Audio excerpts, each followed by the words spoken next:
All right, good morning, everybody. Welcome to our AM Lockport Toastmasters. I am the officer of the day, and we will be starting the meeting. My name is Les Robinson. So let's all stand and start with the pledge to the flag.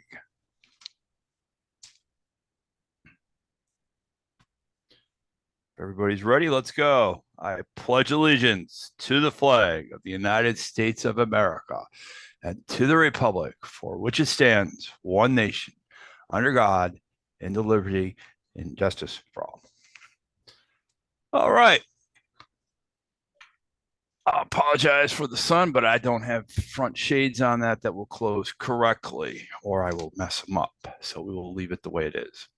So we'd like to welcome everybody here to our April 25th meeting for Earth Getting Up For.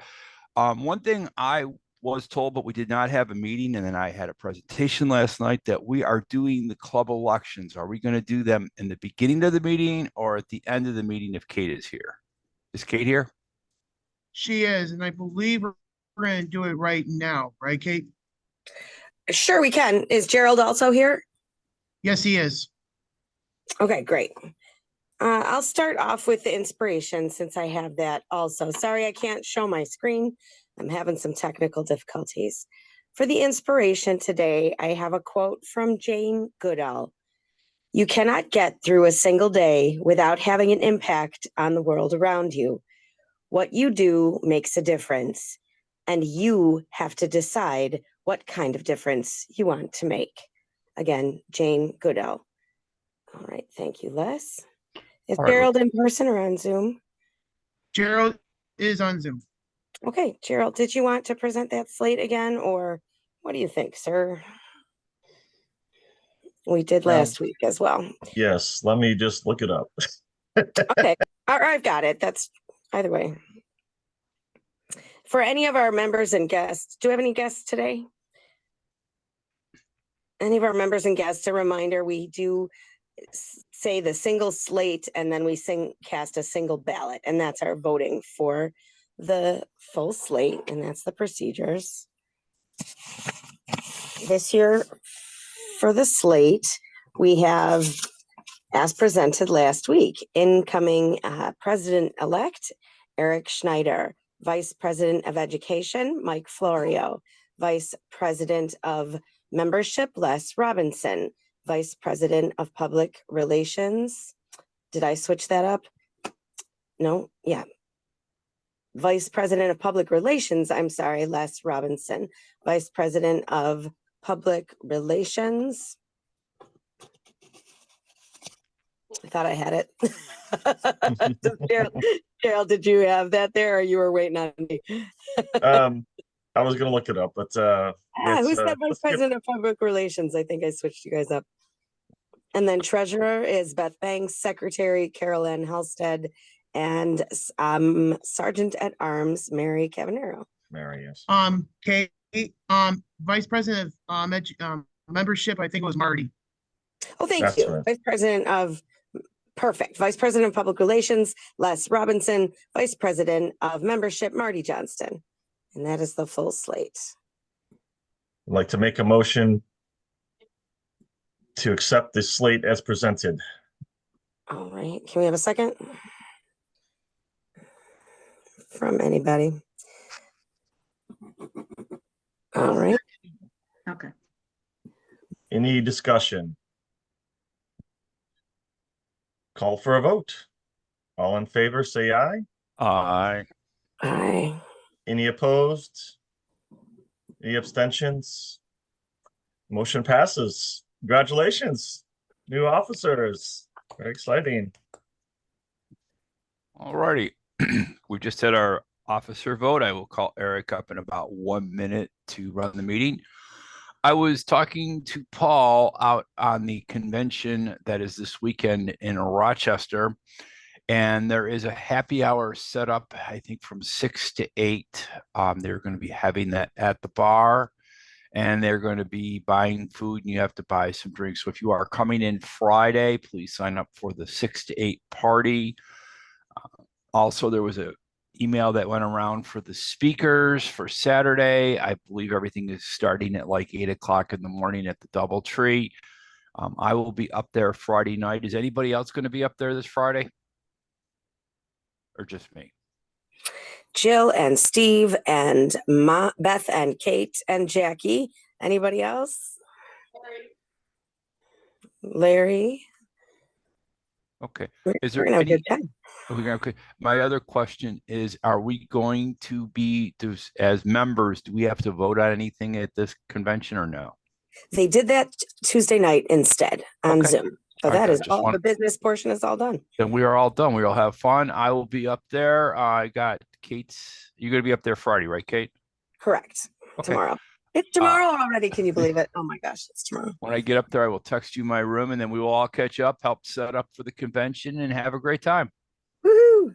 All right, Eric, we are passing this meeting over to you. You are. Congratulations on your election. You won. Yay. Thank you. Thank you, Les. You're welcome. Good morning, fellow Toastmasters. And I see we have a guest, returning guest that's I see sitting next to Marty. We'd like to welcome back one of our guests here today.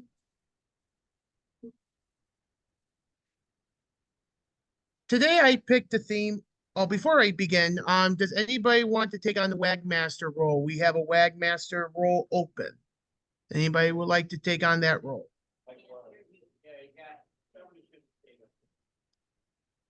I can't hear through the on screen. Can someone come up to the lectern? Eric, I'll help you out. I'll do it. Thank you, Mike. I appreciate it. Gonna do it. Perfect. All right, Earth Day. We just celebrated Earth Day this past Monday.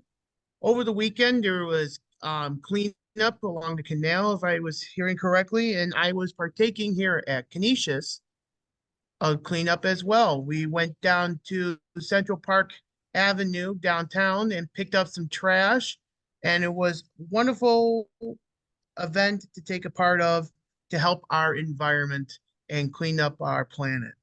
And I have some Earth Day facts I think Dave Licata will enjoy. Oh, yeah.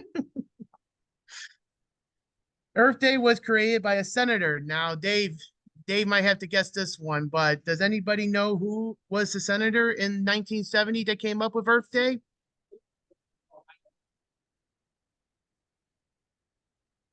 All right. Senator Gaylord Nelson in 1970 created Earth Day. And now the idea for Earth Day came after a series of environmental catastrophes. Thank you to Time Magazine for providing us with the information. And more than 20 million people participated in the first Earth Day. And Earth Day went global in 1990.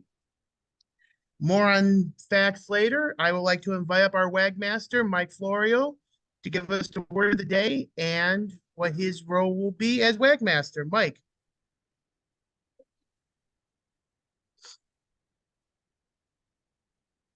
Good morning, Mr. Toastmaster, fellow Toastmasters, and our guest. Welcome back.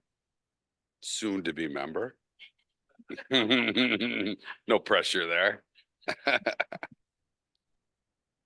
You're reeling him in. As Wagmaster this morning, I have 3 jobs. The word of the day, ahs and ums, I will be counting. Grammarian, you're pretty much off the hook with me, okay? I mean, I do my best to hold down my own grammar, so I think you're going to be okay. The word of the day is one that we throw around at Waste Management all the time. We're, all about this. We got to actually, WM got to ring the bell at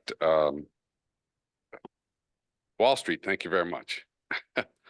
At Wall Street on Earth Day. So that was pretty cool. And my boss's boss was there. No, I wasn't there. I turned down the invite. I was kind of busy. No, actually, I didn't get invited. But anyway, sustainability. Everybody talks about it. It's kind of the buzzword of what's going on in the world. Sustainability. It's all about, moving forward. doing things now so that we can keep the earth spinning, revolving, and, for our grandkids. Mr. Toastmaster. Thank you very much, Mike. Sustainability. Our quote master this morning is Mike Licata. I got quote master Mike on. Yep, Mike. good morning. Excuse me. Good morning, Mr. Toastmaster, fellow Toastmasters. I have 3 quick quotes this morning. Earth provides enough to satisfy every man's need, but not every man's greed. That came from Gandhi. We don't own the planet Earth. We belong to it, and we must share it with our wildlife. That came from Steve Irwin. And finally, what's the use of a fine house? We haven't got a tolerable planet to put it on. And that came from Henry David Thoreau, Mr. Toastmaster. Thank you very much, Mike. Our jester this morning, Len Thornton. Len. Good morning, Toastmasters. Got a few jokes for you here. Stop me when you get sick of them. It's a full page.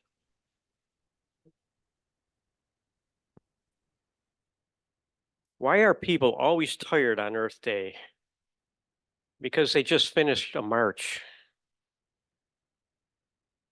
How can you tell the ocean is friendly? Because it waves. Good. Some people knew that one. Why is grass so dangerous? Because it's full of blades.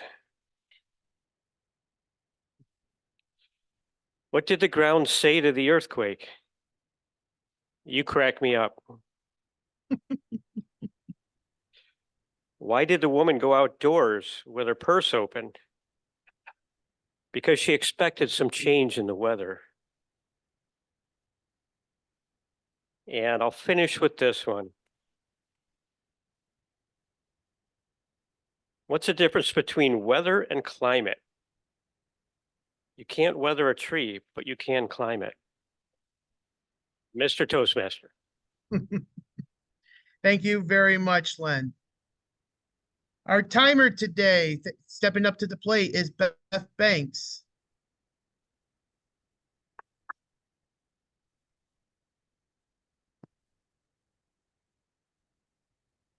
Good morning, fellow Toastmasters. My job as timer, it's a very important part of Toastmasters. As timer, I will be recording the time for table topics, which is 1.5 to 2 minutes, and prepared speeches, which are usually 5 to 7 minutes. At the 5-minute mark, I will be holding up the green card, and Len will usually make the tables look green. And at 6 minutes, the yellow, and he'll make the tables look yellow. And then 7 minutes will be red. So I'll try to make sure that everyone is on time today. Thank you very much. Thank you very much, Beth. Our quiz master, Tracy Farrell. Tracy, can you explain what your job as quiz master will be today? I can. My job is to be listening very carefully, and then I'll be coming up with some questions to ask you all at the end of the meeting. There will be a test. Thank you, Mr. Toastmaster. Thank you very much, Tracy. And I cannot leave out our general evaluator, Jill Roaring.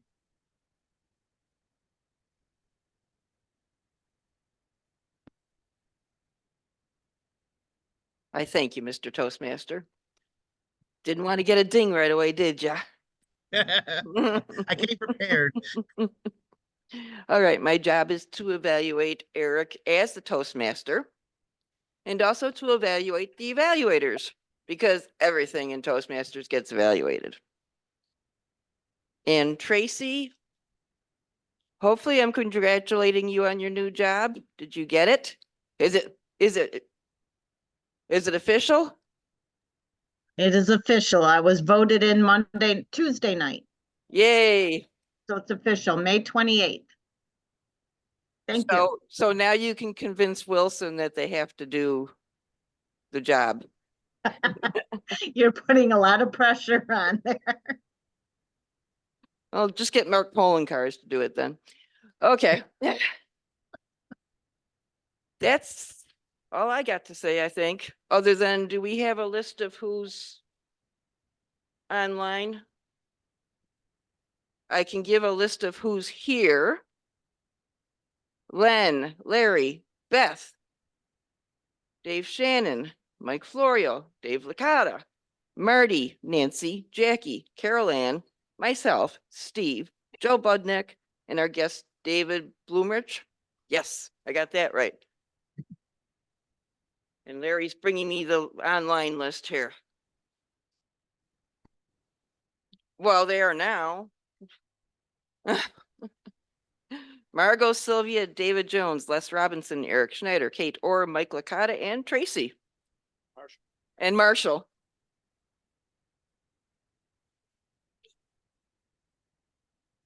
Yeah, don't see David Jones, but he has a speech. So hopefully he's David Jones will not be on today. He contacted me saying that he dropped out of speaking. So Dr. Stevens, you have some more openings to do right. table topics. Thank you, Jill. Now the moment we've all been waiting for is our favorite portion of the meeting, table topics. Dr. Stevens, you have the floor. Thank you, Eric. Good morning again, fellow Toastmasters. Earth Day, great topic for me. I tend to like to go in the outdoors. I've been to 38 national parks, 40 at the end of the year, but I do know a chiropractor that's been to 47. So long-term goals, of course, to try to do them all. We'll see if it happens. Alaska will be a tougher one. I'll have to get a van and a gun, probably, to fight off the wolves. So all my questions are going to kind of be a little tall tale related. So a little bit more of a challenge on Earth Day. So let's see who can tell us the tallest tale today. Apparently I have 5 questions.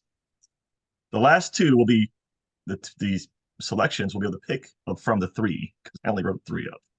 So we'll go from there. My first participant of the day, Larry McKenzie, will be my first participant. He is available, I believe. What region of the Earth produces 20% of Earth's oxygen? Well, of course, it's the Amazon rainforest, right? Okay. Tons of plants. Hold on. Would you ever travel to a rainforest? Why or why not? And what type of adventure would you envision yourself doing in a rainforest? Larry McKenzie. Thank you, Mr. Topics Master. The rainforest is a special place. And as a matter of fact, I've come up with this new product, and I want everyone to know about this. You've probably seen it in the stores, but I have yet to do my advertising. The sustainability of this product is unbelievable. Guess what it's called? Nobody? No, it's called Liquid Death. Liquid Death. Isn't that a great name? From the rainforest, all that, the water and everything else. Well, I'll tell you, the plastic bottles are killing everybody. They're ending up everywhere. So my idea was to come up with this product where I'll put the water in a can. And what's a good name for it? Let me think. Liquid Death. Everybody will buy it, right? Right? Genesee Cream Ale made with the same stuff. Yes. But I tell you, the sustainability of this product is going to go nationwide, and then it's going to go all over the world because it came from the rainforest. And if it wasn't for my developers, Marty was actually the one who came up with the idea and shared it with me. And he said, you know what, that would be a great product if we had it in Topps Market. You know what? They have a whole end display. And you know what it's right next to? It's right next to a display by, what's that guy's name from Kiss? Gene Simmons. Thank you. That was a trivia question. Very good, Dave Licata. You win with that one. Gene Simmons. Oh, you said it too, Jill. Well, he also has a product And it's bottled here locally in Niagara Falls by the old Johnny Ryan Company. And it is a soda, and it has his name on it. So we have Liquid Death, and we had Gene Simmons give us a little kiss today. Thank you for your time. And I'll tell you, don't forget, buy your Liquid Death. From the rainforest. Sounds reasonable to me. Thank you, Larry. Our next table topics participant will be Nancy. I believe you are available. Did I see Nancy in the audience? I did. Okay. So traveling around in these national parks and different places, I have become a lover of trees. There are so many different types of trees. I find it amazing, truthfully. Some are really big, some are really wide, some are really weird. So I have all these different types of trees. And you wonder how this happened all over the years. You know, genetics, I guess, evolution. The tallest tree is called the Hyperion, 380 feet tall. It's in the Redwood National Park. The widest tree is the General Sherman tree that is in Sequoia National Park. Nancy, are you interested in trees? Are you a tree hugger? Describe an adventure you might envision going to in Sequoia or Redwood National Park and how that would turn out. Nancy. Thank you, Mr. Table Topics Master. I have been known as sort of a tree hugger. I know that we don't have the sustainability that we should have with our trees. We're much more interested in cutting them down than letting them grow huge. I have been to the redwood forest and tried to hug that big tree that I saw, and seeing the ones that have fallen provide nourishment for other creatures in the forest. I have been forest bathing, which is delightful. If anyone has ever done that or tried that, it's an amazing experience where you go out into the forest. And sometimes I went with a guide and a small group of people, and we found a tree that we could identify with, or we looked for leaves or bugs or little critters and just spent time with them, wondering what they were doing, but also just really appreciating the forest and how it starts one place and each thing feeds another. It was exciting. I know some of you probably think it was boring, but I like the quiet, contemplative kinds of activities. And with that, with the green for the trees, I will leave it at that. Oh, wait. Thank you. Okay. Thank you, Nancy. Our third table topics participant will be Sylvia. I don't believe you have a job. And I know you love the challenge of table topics, so I wanted to make sure that you got your opportunity. And it's kind of related a little bit to your background there. The oceans are huge, beautiful, picturesque areas. Sadly for us, the reefs are dying here or there. I'm not sure if you're big in scuba or snorkeling, but I feel like you might be an island person or a beach person due to your background. Describe an adventure underwater in the oceans that you would love to do. Sylvia. Wow. Morning. I do love the water. I think it's the Pisces sign in me. I'm not sure if that's true or not, but I do love the water, the beach, the atmosphere, the waves, the sand underneath your feet. But to do something under the ocean, it's a little scary to me. When I was younger, I had no problem trying new things. Today, I'm a little cautious, I guess. And we do have to keep our oceans clean, sustainability for our future people in the world here. They need to have see the oceans and the wildlife and the fish and the mammals that are in the ocean.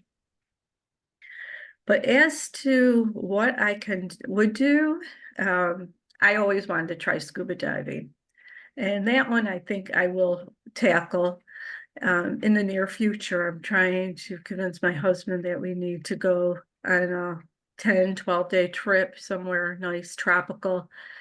And he's not a water person, but he does like fishing, so I can get him there in that sense. But as to water scubaing and deep diving, I think going under the water too long, I think I'm getting claustrophobic or just a fear that I'm not going to come back up, I guess. I never really thought about it, but I do have that little fear. The ocean, I do hear the word sustainability, and my mind doesn't go into Earth Day as much as business sense. We have to keep everything safe and move forward. So I'm going to end this. This is a terrible table of topics for me. I'm not feeling 100%. That's why I'm not there in person. But thank you for the opportunity. Thanks for tackling it anyway, Nancy. Sylvia. Thank you. 2 more participants, and they get to choose from those 3 questions. Dave Licata, I feel like you're always up for table topics. So, an adventure, possibly a tall tale, either in the rainforest or amongst the trees or in the ocean. Choose your fate. Thank you so much, Mr. Table Topics Master. And for the sake of our guest, I'm going to demonstrate how you deflect that question and just do your own thing. Now, I am older than dirt, which means that I was at the first Earth Day. I was a student at Niagara County Community College, and we were all hippie wannabes or actual hippies. So we couldn't wait for Earth Day. And the school was at Nabisco Tech, the original campus on Buffalo Avenue. And out front, there was a lovely green lawn and there were trees. So we stood around and we heard speeches concerning recycling, concerning what is dangerous for the environment, and what are we going to do about it? What plans did we lay down so we would achieve sustainability of this beautiful idea of Earth Day, renewing the planet, cleaning up messes, and no hard feelings.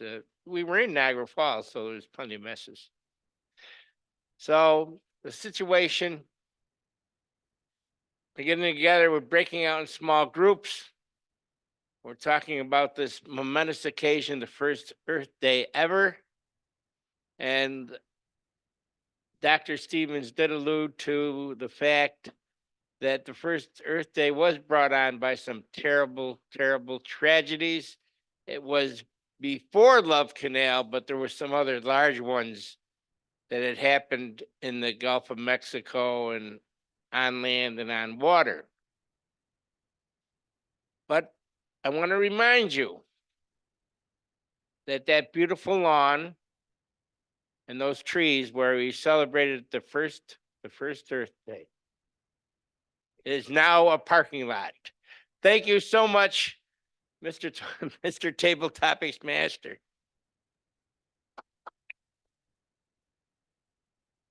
Thank you, Dave. And our last table topics participant, and I know she can handle this, will be Margot.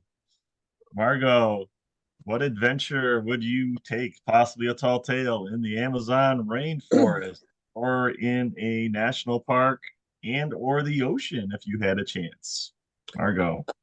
As Dave says, it's my opportunity to change. So actually, I'm having a whole discussion right now about sustainability with the New York Wine and Grape Foundation. Yes, it is an organization for wineries. Yes, I grow no grapes. They are doing surveys about our sustainability projects. So I say, we grow fruit trees. These questions are not appropriate. They use different kinds of protectants for the crop. They use different types of pruning methods, different types of ways of caring for the orchard than we do with fruit. Do you have questions for fruit? And they say, no, answer the questions about grapes. And I say, I don't grow any grapes. So I finally got them to stop emailing me the survey. So you know what they did? They called me. Hi, you haven't filled in our sustainability survey. I don't grow grapes, but you're a winery. All wineries grow grapes. No, I don't grow grapes. So I am trying to find new ways to say there are different kinds of wineries around. In fact, you may not know this, but the cideries actually have a winery license, not a farm winery license. It's not a cidery license. That's a separate thing for not hard cider. But I'm trying to convince them that those of us who don't grow grapes are still farmers, are still making wine. But somehow or another, somewhere in their brain, wine equals grapes. So if you have any suggestions for me, I'm open to it. Otherwise, I'm just going to be the broken record. I don't grow grapes. Mr. Table Topics Master. Thank you, Margot, and all our Table Topics participants. I'd like to call for a timers report if the timer is ready. See how our participants did in regards to time today. All of our participants qualified. Larry at 1:57, Nancy at 1:45, Sylvia at 2:07, Dave Licata at 2:06, and Margot at 1:43. Thank you very much. Thank you, Madam Timer. I would like to call for a report from the WAG Master. How did they do today in regards to the use of the word sustainability? All of our contestants this morning used the word sustainability. Larry used it twice. Thank you very much. Thank you, Mr. Wagmaster. Will we use it twice too? Look at that. That one. I believe it is an opportunity for you to vote. So tear off a portion of your ballot. There'll be someone coming around to gather those. And I assume Len will put up a poll here for us online folks in a reasonable fashion so we can make that happen. I would like to turn the meeting back over to Eric. Thank you very much, Dr. Stevens. Before we get into the speaking portion, I just have a couple of more Earth Day facts. And before I do, we have a guest online. Her name is Sherry. We like to welcome Sherry to our meeting this morning. Good morning. Thank you for joining us. Now we have here another Earth Day facts I found is tens of millions of trees have been planted on Earth Day. And some 18 million acres of forest are lost every year due to deforestation per the UN's Food and Agriculture Organization. And to combat this, earthday.org founded the Canopy Project in 2010 and says it has since planted tens of millions of trees around the world. And in December of 1970, the Environmental Protection Agency was created after the first Earth Day. That's some good information there as well. Now we get into our speaking portion of the meeting. Our first speaker is Les Robinson, and his evaluator is Marty Johnston. Thank you, Eric, fellow Toastmasters, and David, our returning guest, hopefully soon to be new member, and Les Robinson III. Les is speaking this morning from the Presentation Mastery Path, Level 3. persuasive speaking. And his objective this morning is for him to understand the types of persuasive speeches and deliver a persuasive speech to us at this meeting. The time is 5 to 7 minutes. The title of Les's speech is Why Persuasive Speaking is Important in Your Speech. Welcome, Les Robinson. All right, thank you very much. And when I looked at this speech, I looked at it, I've done these types of speeches in the past, and I said, let's do how I do it, or how I present it to the group, and how I do it piece by piece and stuff I've learned over the years through Toastmasters. So I kind of did this speech a little bit backwards. Your primary thing is you want to make a connection to the group, and we talked about that in the other speech. You want to make that neural connection. So once you've made that neural connection, you kind of start to build the relationship. But when you're doing your speech to persuade people, one of the important topic, I will tell you this, is do not BS your speech. I have done more seminars with people that were called in and had no clue what they were talking about and went up there for 5 to 10 minutes and they went to talk about a pen and they ended up talking about a piece of paper. If you're doing a technical speech, you can read that over. But what you want to do is you want to inspire everybody. You want to inspire them. You want to convince them. And you also want to call to action. Why are they doing this? Okay. You also have to know your topic. You have to be ethical on your topic. You also have to be logical. You have to do it piece by piece by piece by piece. And that's one of the reasons why I got into Toastmasters. Is when I originally would do seminars, it was like in the Mixmaster. You'd start out, you'd go over here, you'd go over here. And after 20 plus years of doing my presentations, I follow step by step by step by step. I have a call to action, and then I review the topics, and then I close it. And you're also emotional. Which I will be presenting in a couple of minutes, how you're emotional on the topic. And that is the key thing, is to bring them in, have them feel part of it. Now, when I do my topic, number one is I stand in front of the group and I have my PowerPoint and I review point, here's our topic for our class. And I said, we're all here today to learn educational tools. So you make sure, number one, the right people are enrolled in your class. And I've had people that were not supposed to be there. Number two is I put my book up. I talk about my book. It kind of gets the motivation, inspiring the group. Then I go through and I talk about that I've been through 10 long-term care events. I talk that I've been licensed over 35 years. I talk that I'm licensed in multiple states, that I've done my seminars for over 20 years in multiple states. I talk about as a fiduciary, as working at the retirement. And then I talk about as our Medicaid avoidance process to reduce the risk on your money in a long-term care event. And then I talk about my wife. And then I talk about how well our plan worked. I use some hand gestures. I put my hand and I showed to my wife that it worked. Then I say everything is good. And then I flip it and I say, now, if we did not have a plan, my wife would be impoverished. I would be impoverished. Her children eventually would have to take care of her, which would be a financial burden. And our future grandchild that's coming this July would be a financial burden. So now you've laid the entire groundwork. Now you open up to the group and ask them why they're in the class. So you kind of get a feel for it. If you have a small class, you do everybody. If you have a class of over 14 to 15 people, you kind of pick 7 or 8.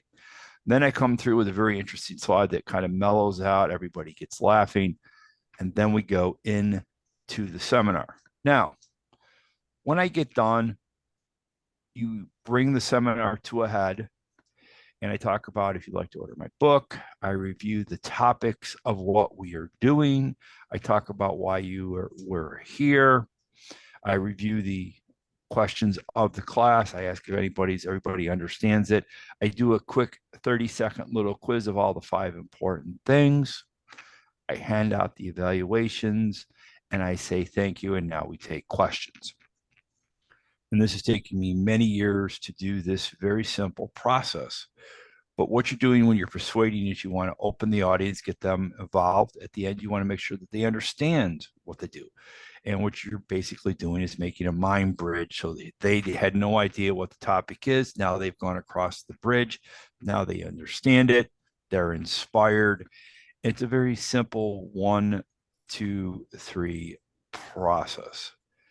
And when you're persuading, you have to be emotional and sincere. And this is one of the downsides. I have done more group speeches or being part of people where they have decided to a little BS on the situation, and they inspire the group, and then people come up to them to ask questions, and they kind of sit there and say, yeah, we'll get back to you. So if you do it with a sense of just do it, and you're not sincere, you will lose your credibility at the end or when there are questions. So it's very important that you're sincere, you're logical, and if you say A, you can deliver A. If you cannot deliver A, do not say you can deliver A. So the more effective you are in your speech, the more effective you are in the presentation, the more you can persuade the group that you're speaking to see what you're up to. Thank you very much. Thank you very much, Les. Our second speaker today is our newest member, David Shannon, and his evaluator is Steve Smith.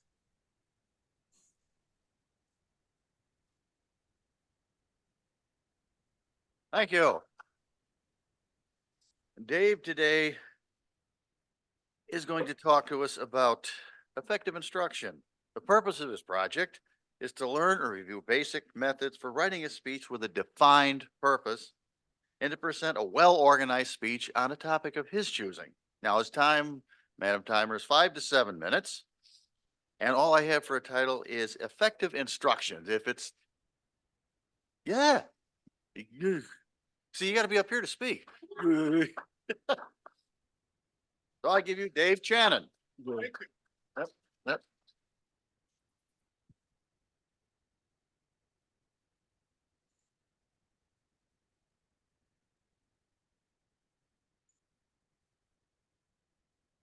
Timer already started? Good. I'm not set up yet.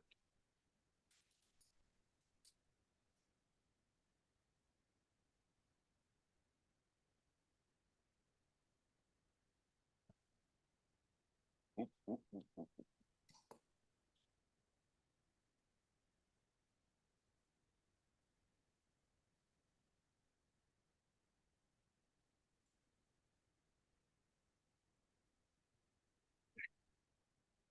Hi, my name is David Shannon. Thank you. Sustainability for being a teacher is very important. You have to enjoy what you're doing. You have to put your heart and soul into it. You have to do things the kids don't expect. I start my classes with some music. And this song, Teach Your Children Well, is exactly a good example.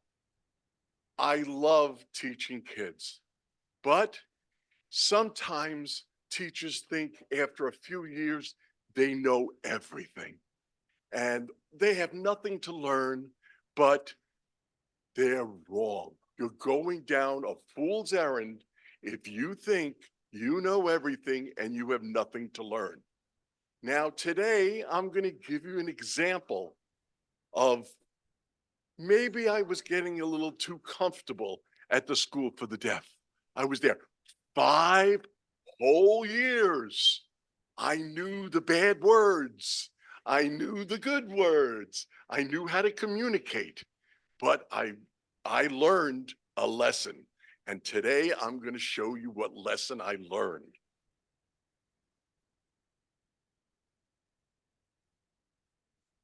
It all revolves around a can. How can you say, can you learn a lesson about a can? Well, here's the story. I was a woodworking teacher. The year was 1982, before computers. So I dove into teaching woodworking, and the kids actually really enjoyed it. And they were building all sorts of things. And oh my goodness, one of the children, Johnny, he was building a bookshelf. Oh my goodness, what's a bookshelf? What's books? This is before Kindles and before the internet. So he was building a bookshelf. He has books. And he was enjoying that bookshelf and he was building and I was showing him everything. And it was just wonderful. And he was in his last stage of building the bookshelf. It was all put together. And I said, Johnny, now we have to finish it. He says, okay, how do I finish it? I said, well, you can paint it or you can use stain, but then we'll put some sort of coating on it so it'll last for a long time and the sustainability will be forever. He says, great.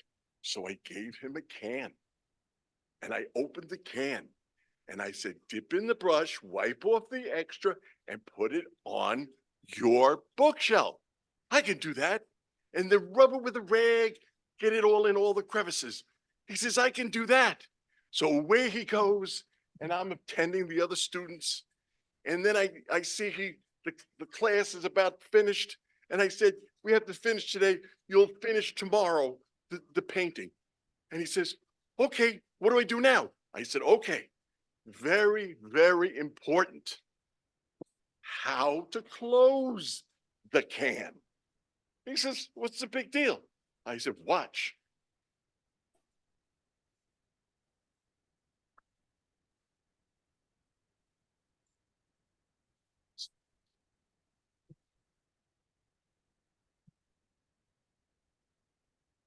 I said, when you close the can, there is stain around the rim. Oh, quiet. Okay. There is stain around the rim. You have to protect yourself from that stain. He says, how? I said, you take some newspaper, you put it over the top of the can, and you have two choices. You can either use the heel of your hand and press down the rim, or, and this is the sign for or in sign language, you can take a mallet and go tap, tap, tap, tap, tap, tap, tap.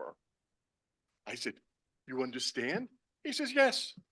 No problem. I said, great. Okay.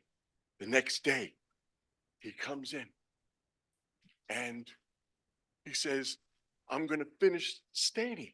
I said, great.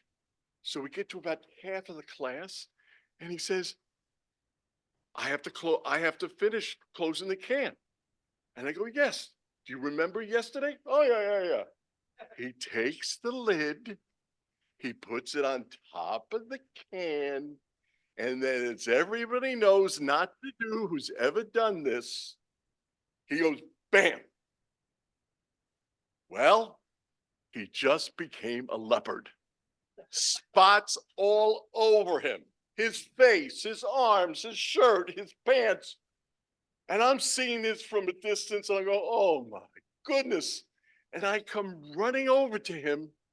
And this is where I learn a lesson. When you're using sign language, you have to stay under control. Do not go too fast. So I said to him, don't you remember yesterday I told you what to do? You cover with newspaper. That was really, now here comes the lesson. That was really, now the sign for STUPID, stupid, is this. But I did not slow down. I said that was really stupid. And I hit my head really hard. And I'll never forget this reaction. And this is like 40 years ago. He just calmly looked at me and said, who's stupid? And I said, you're right. But next time, cover the can. So my story to tell you is never stop learning. Never stop thinking you know everything. Learn from everybody. Everybody has a story to tell. Everybody has something to offer. And I learned when you say the sign stupid, you do not do it hard, you do it easy. The right way to say it was, that was really stupid. Thank you for your attention.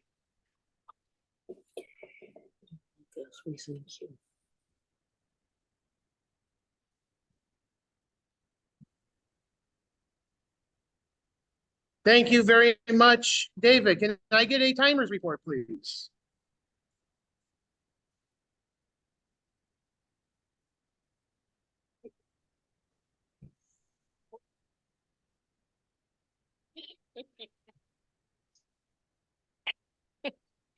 Thank you, Larry. Does need to come down a little bit. Both of our speakers qualified, Les at 5:49 and Dave at 7:02. Thank you very much. Thank you. Please cast your ballots for Les or Dave. And while we do that, let's invite up our general evaluator to announce our evaluators for their speech. Jill. We are tag teaming ballots here. Our first evaluator was, I don't remember, I didn't bring my piece of, Marty. I didn't bring my piece of paper up here. I wasn't prepared for this. You are evaluating right now. Yes, Marty. Yeah, we only had 2 speakers, so.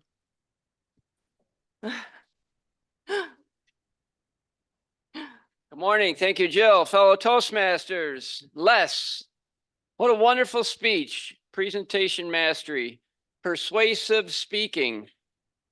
I feel that you definitely accomplished the objective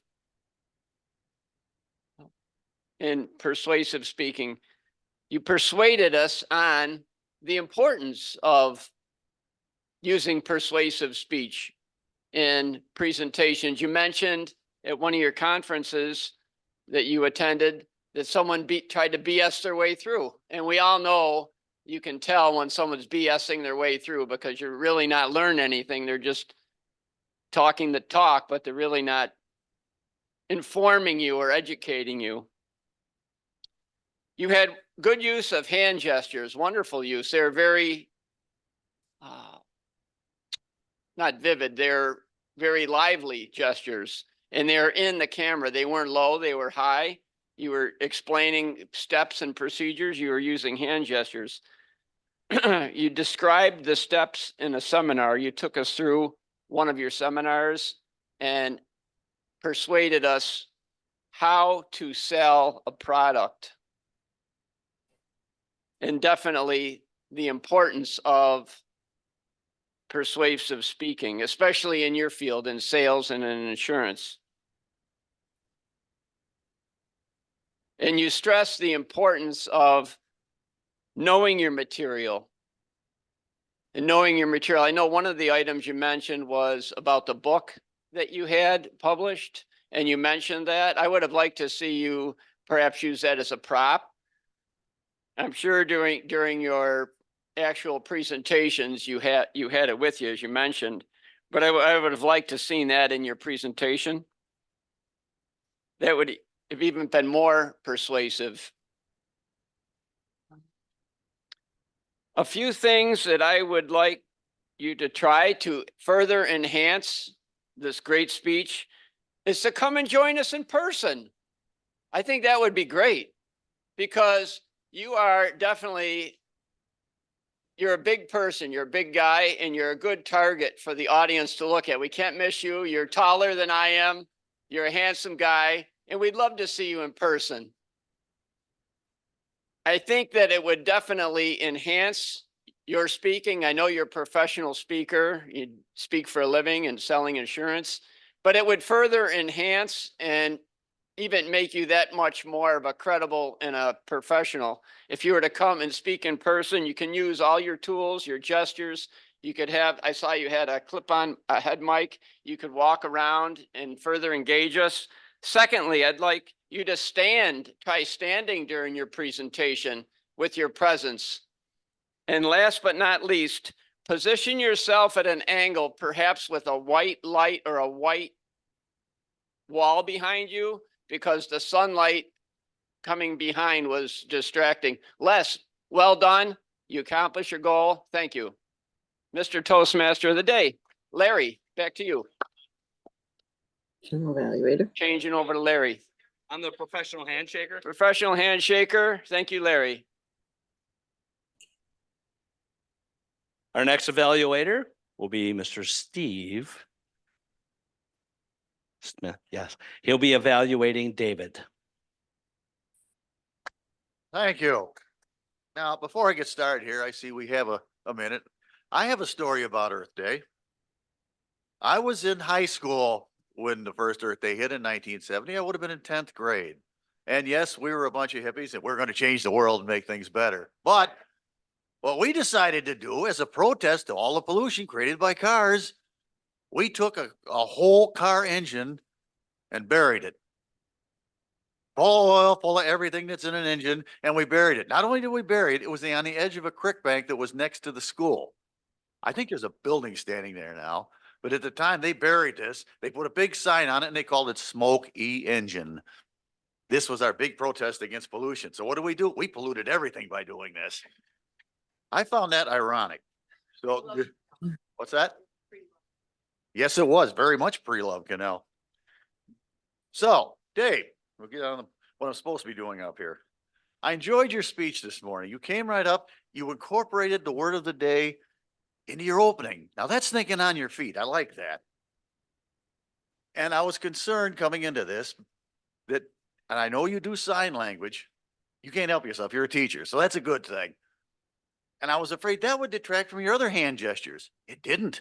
You were using big, broad hand gestures in addition to doing the sign language. Now that to me would be confusing, but you pulled that off very well. And you told us the purpose of your speech, but you really didn't. You were talking about teaching, but when you got all done, you told us it was not only teaching, it was a learning event for you as well. So not only did you teach, you learned from the same incident. That's brilliant. Any room for improvement? It would be to practice with your props. You were having trouble with your phone, and that would drive me nuts. I'd do the same thing. You practice, trouble with your phone, it didn't want to work for you, and you had to bend over to pick up some of your other procs. That was a little bit detracting, but you had basically everything there. And you pulled up this can, and I'm going, what the heck is that for? And you proceeded to show us. That was an integral part of your story. Now you checked all the boxes, hand gestures, clarity, connecting with the audience. We can understand you. You were enthusiastic, and that's the big thing. That sells. That gets you across to a crowd. When they can share your enthusiasm, you get the crowd excited. So as a new speaker, I'm very impressed. So the one caveat about rehearsing with your props and getting a little more familiar with them, I'd say job well done. Thank you for presenting it today. Whoever I'm shaking hands with. Oh, here comes our evaluator. Who's going to evaluate me? Yes, I get to evaluate my honey tonight. But first we need a timers report. Which is being contemplated, I guess. We're double checking times.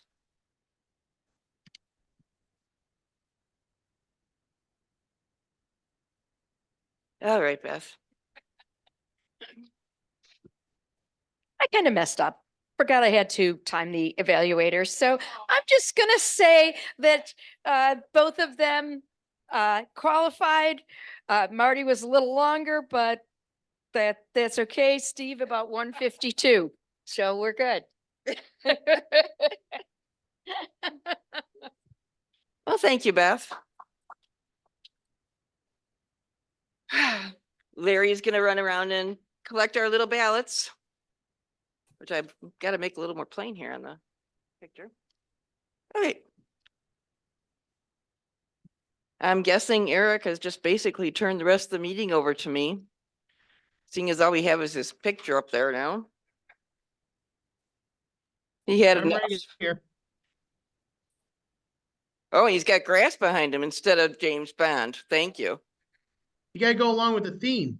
Well, yeah, but James Bond wasn't very themish.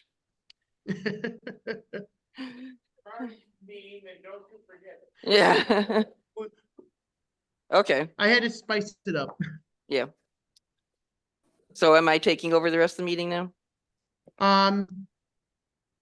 If you want to, it's only up to you. I'm of anything. It's up to you as the Toastmaster. You can say, Okay. Jill, do it, and Jill is prepared. Or you can All right. say, who cares? I can take over. Okay, It's all right. It's up to you. Like I said, I'm always up for anybody. I don't want to take anybody's chance for talking. So well, let me evaluate the evaluators first. all right, go ahead. Okay. 2 evaluators here. Marty and Steve, both experienced evaluators. In fact, Steve is going to the district evaluators contest on Saturday morning. All of us who are there will be clapping him profusely. After he's done, not during it. Okay. Both of them had a nice sandwich approach. They both pulled out parts of the speech to accentuate, parts to back off. Steve talking about Dave's hand motions, that was interesting because that is, where do the stuff that I don't know what I'm saying here start? Huh? I'm just swearing at you here.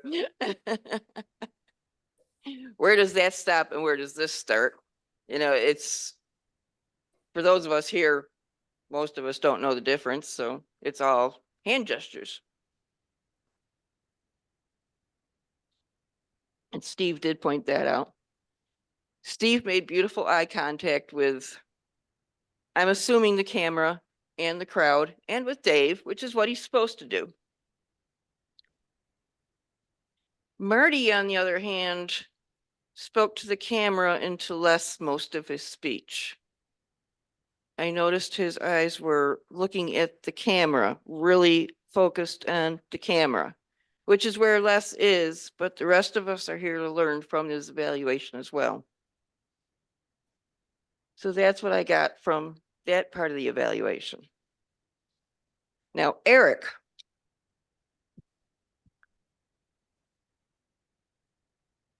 Started sending us out emails and reminders as soon as he had the theme.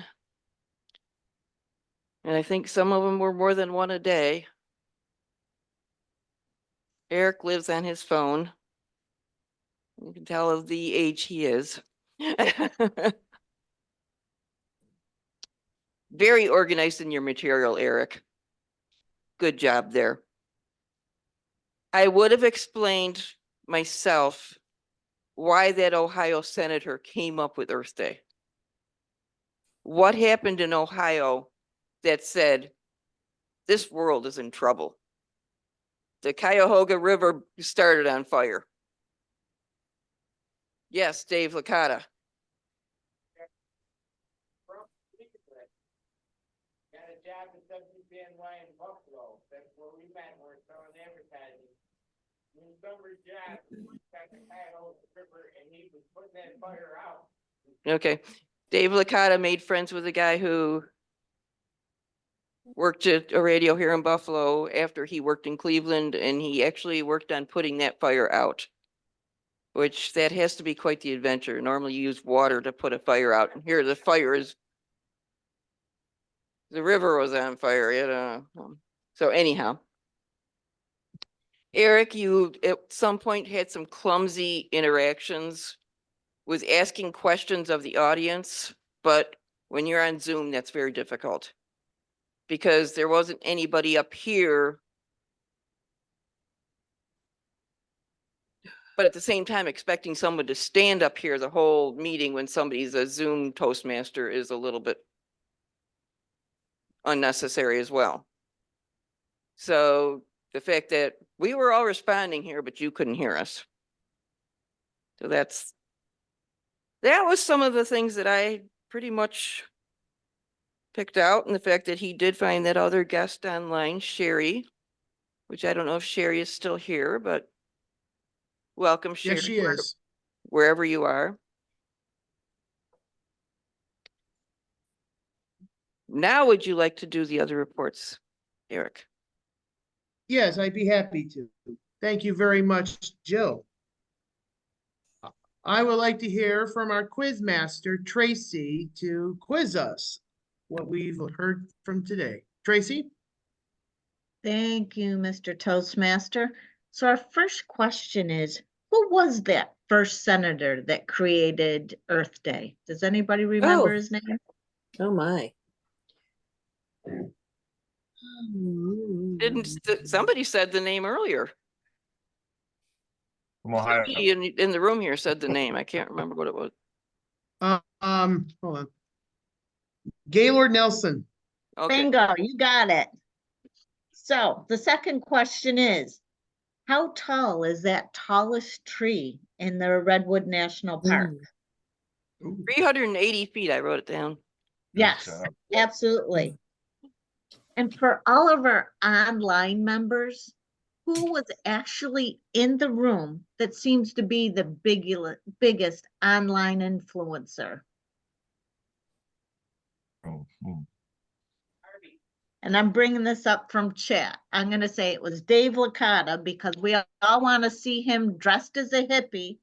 And then or put up the quote from Joni Mitchell, they paved paradise and put up a parking lot. So he's our biggest online influencer, Mr. Toastmaster.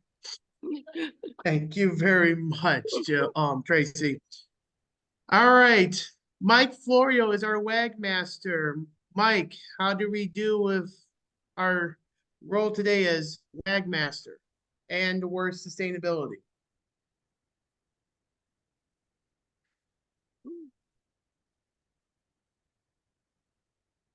I want to see Dave with some love beads and maybe some rose-colored glasses and grow that hair, Dave. You know, I mean, rock that gray hair right down to the shoulder level.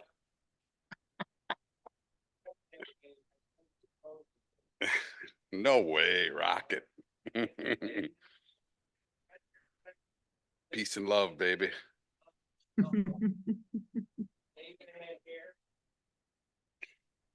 Well, sustainability as a word today, you know, really didn't hold up sustainability too much. Dave used it. Thank you very much. After that, kind of fell off the table.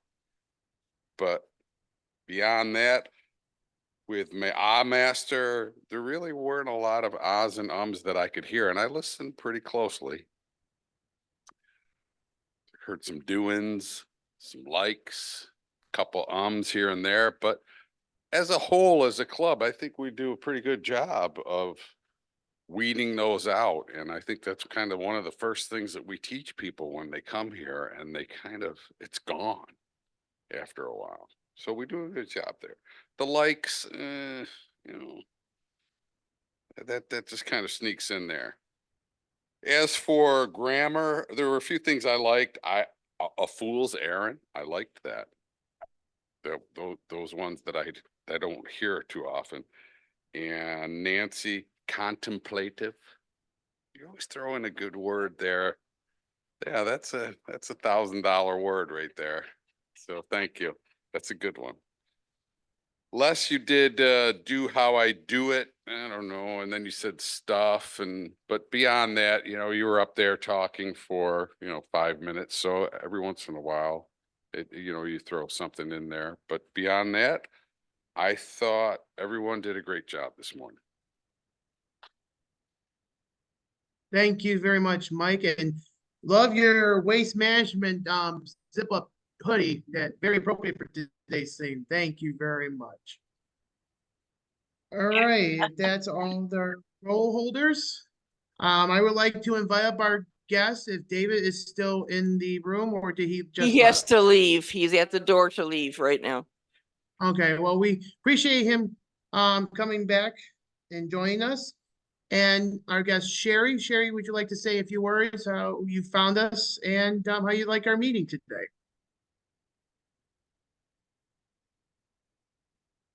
You're on Hello. mute. Hello, everyone. This is Jerry from China, Zhuhai. And actually, it is Mark Shoshong interest. Tell me this meeting address. It is my honor can join tonight meeting. Anyway, I will join maybe next week, and in the future I will join more. Thank you. Thank you, everyone.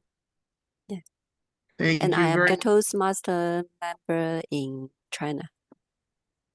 Yeah. Thank you very much for joining us. Yeah, Cherry is our VPE of our club. Oh, very nice. We appreciate you coming by and joining us. Hope to see you again real soon. Hopefully next week. All right, I do have our winners in front of me. Thank you to our tech guys. And with that, we'd like to congratulate our Table Topics winner. Margot Sue Bittner is our winner for Table Topics. Congratulations, Margot. Our best evaluator today is Steve Smith.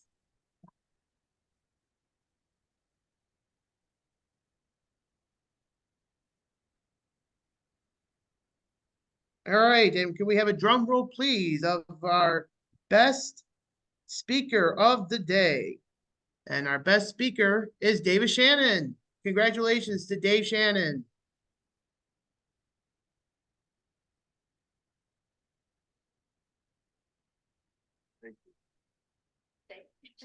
Stay, you have to draw the.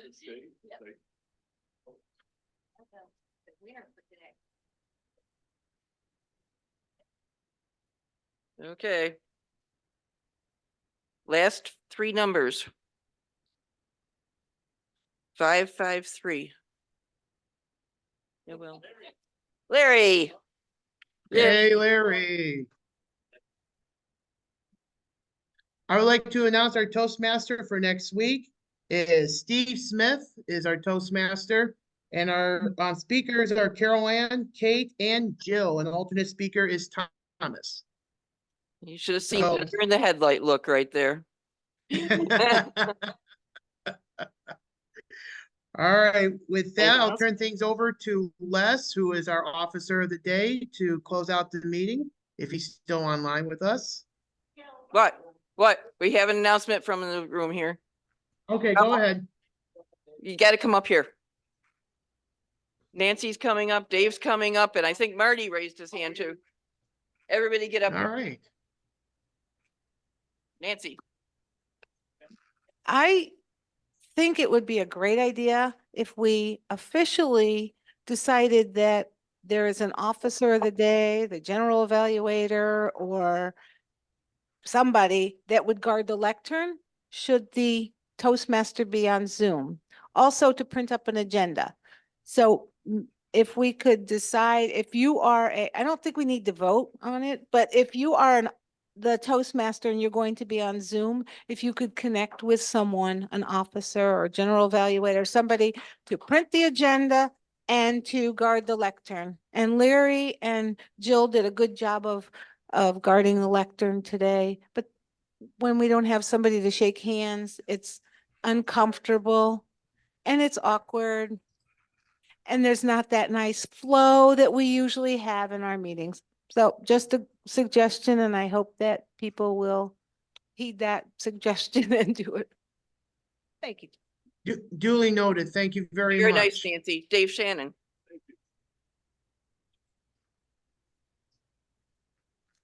As you can see, I incorporate sign language into my speeches. Tonight, I have at 4:30, I have another class in the Family Empowerment Center in the Cornerstone Arena. We have a few spots if you'd like to come in.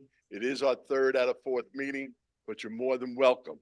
But more than that, please, if you're in the city, May 19th at the Alliance Church, which is high in Davison, there will be a glee club singing, a local glee club led by Drew Burke. My I'm interpreting the song Both Sides Now by Joni Mitchell. We had our first practice with the chorus a few days ago. They are amazing, and we love interpreting the song. And it May 19th, 3 p.m. at the Alliance Church High in Davidson. Everybody's welcome. Of course, it's free. The singers are great, and we do our best interpreting, and it's a lot of fun. So if you can make it, that would be great. Thank you. Hey, Dave. Margie. Thank you, Jill. Thank you, everyone. I just have a brief announcement. Some of you may remember that I said that I was trying to get a youth leadership program going, and the one connection I had didn't materialize.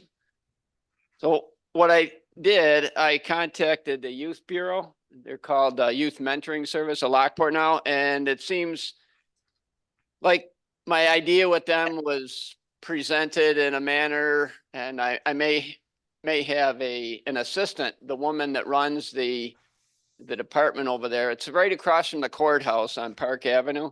I dropped a flyer off with some information, one of the workbooks that comes with the program, and she's going to get back to me regarding the youth leadership program. And the gist of the whole project is to get youth between the ages of 14 and 16 to learn about Toastmasters. It's 8 sessions, an hour to 2 hours time for 8 weeks. And I'm excited about the opportunity because if everything materializes, it's one of the very last projects that I need to do to fulfill my DTM for Pathways. And I'm really excited, and I hope you guys will support me. I have to get a hold of Kate and run it by her and make sure that the club officers vote on it. There's not going to be any cost to the officer or the club, but the club does have to sponsor it per se, sponsor the youth leadership program. But I'm doing everything by the book, and I think it's a wonderful program for the youth. And it's coincidental that the meeting place is in Cornerstone, right where David Shannon has his sign language class. It's a great opportunity, and I hope you'll support me in this endeavor. Thank you, Jill. Back to you. Jill, I also have an announcement to make. Well, I got one more here. Larry has something to say. All right. Thank you, Jill. Marty, in regards to your youth leadership, I have all the pamphlets and the leader's guide on that, so you don't have to buy it if you'd like. It's yours. You can have it. First of all, what I want to do is thank, on behalf of my granddaughter and our Hydrocephalus Association, a lot of our members helped me this past weekend. Beth, Kate, Eric, Ryan, Flory, for an endeavor that none of us expected to have at Highmark Stadium. And it was a wonderful experience on the back end, not during. But I wanted to extend a thank you publicly to them for their participation in helping us this past weekend raise funds for hydrocephalus. So thank you very much. Okay, Eric, what's your announcement? I have put this on Facebook and Instagram, and I know Kate texted the officers. Thursday, May 30th. I know Larry McKenzie is the Toastmaster, but we are having the Lockport High School DECA class joining us on that day, and they're going to run our meetings. And so we just want to let everybody know that May 30th, the Lockport High School DECA class with Chris and Joe Titilio will be here at the Y running our meeting. So mark your calendars. And Larry has the day off that day then. Yeah, that's happened to me too. I do have a couple things to say about today's meeting. The paint can thing, Dave, I have a better solution. You drill a few holes in the rim. It all drains back into the can, and as soon as you put the lid on, it seals it up tight.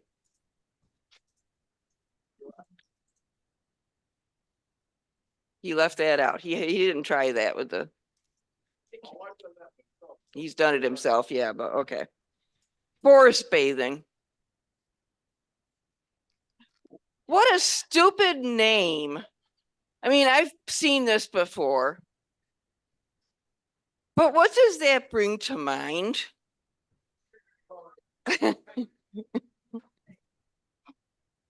Yes.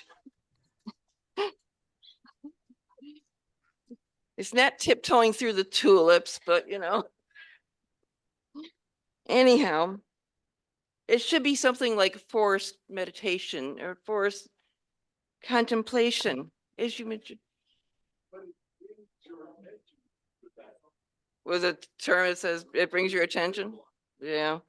And the visualization is a little rough.